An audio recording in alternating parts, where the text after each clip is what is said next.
will let there be light, because the point of oversight is for us to pursue the trust, to pursue the truth and justice for the American people, to understand if lies, deceit, and corruption are threatening American democracy and indeed our safety.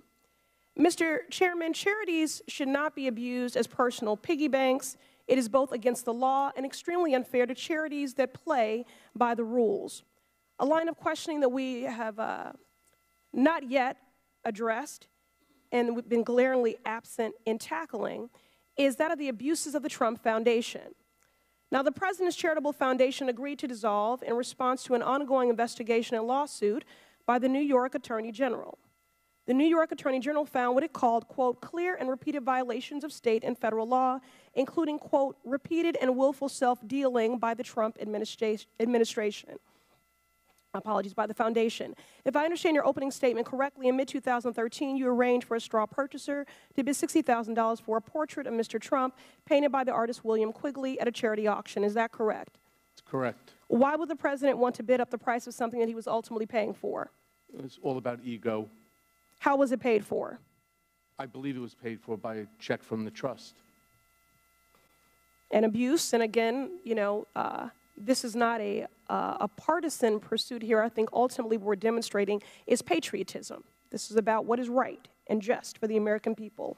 Did the straw purchaser purchase the painting and then the foundation funds reimburse the straw purchaser? Can you explain the mechanics of that payment?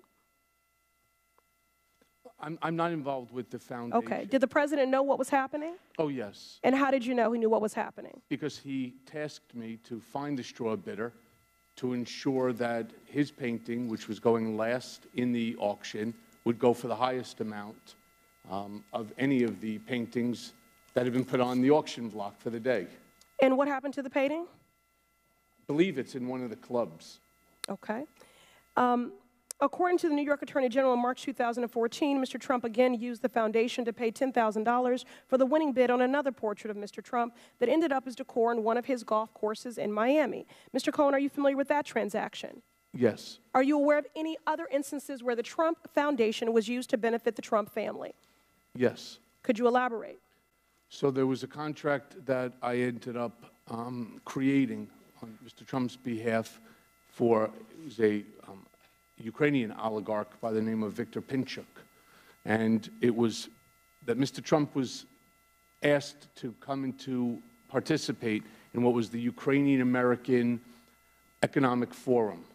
Unfortunately, he wasn't able to go, but I was able to negotiate 15 minutes by Skype where they would have a camera very much like, a television camera very much like that one, and they would translate Mr. Trump to the questioner, and then he would respond back.